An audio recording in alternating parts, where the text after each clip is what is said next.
మీ అన్నయ్య business trip మీద అదేదో బ్యాంకాక్ వెళ్ళాడు.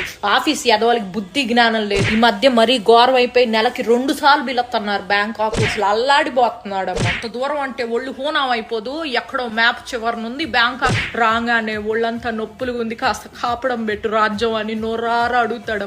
అల్లాడిపోతున్నాడు.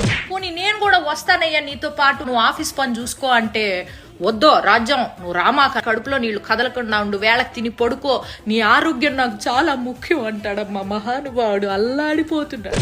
ఓ రోజైతే అర్ధరాత్రి పూట ఆఫీస్ నుంచి పూజ అనే అమ్మాయి ఫోన్ చేసి నువ్వు ఉన్న పళంగా రావాలి అర్జెంటుగా అని చెప్పేసేసరికి మనిషి ప్యాంటు చొక్కా వేసుకొని గబా గబా గబా గబా బయలుదేరిపోయాడమ్మా. తెల్లారొచ్చాక తెలిసింది ఆ పూజ అనే అమ్మాయి ఫోన్ చేయకపోతే ఉద్యోగం కాస్త ఊడిపోయేది. అల్లాడిపోతున్నాడమ్మా మనిషి. అసలు ఏమైంది తెలుసా, నేను పుట్టిన నుంచి వచ్చేటప్పటికి ఇంట్లో ఒక అమ్మాయి ఉంది. నన్ను ఎవరండి ఈవిడే అని అడిగేసేప్పటికి అర్బన్ క్లాప్ నుంచి పిలిపించాడంట నన్ను సర్ప్రైజ్ చేయడానికి, ఇల్లంతా క్లీన్ చేయించి. కాకపోతే నేను వచ్చేటప్పుడు మరి క్లీనింగ్ ఏమీ చేయలేదు, మరి టైం అయిపోయిందో ఏమో గానీ అల్లాడిపోతా ఉంటాడు ఎప్పుడు చూసినా. చింటూగాడి క్లాస్ టీచర్ తోటి 24 గంటలు ఫోన్ మాట్లాడుతూ ఉంటాడు. వాడికి ఎలా చదువు నేర్పించాలని చెప్పి సలహాలు ఇస్తా ఉంటాడంట. 1-2 సార్లు ఇంటికి కూడా వచ్చింది అనుకో. మన ఇంటి కింద లేదు, 4 కాలేజీ అమ్మాయిలకి అద్దెకిచ్చాడు మీ అన్నయ్య. ఎందుకండి అంటే వయసులో ఉన్నారు, అర్ధరాత్రి ఏమన్నా అవసరం అవుతుందని చెప్పి కిందకి వెళ్ళి నేను హెల్ప్ చేస్తానని చెప్పి మహానుభావుడమ్మా. అల్లాడిపోతా.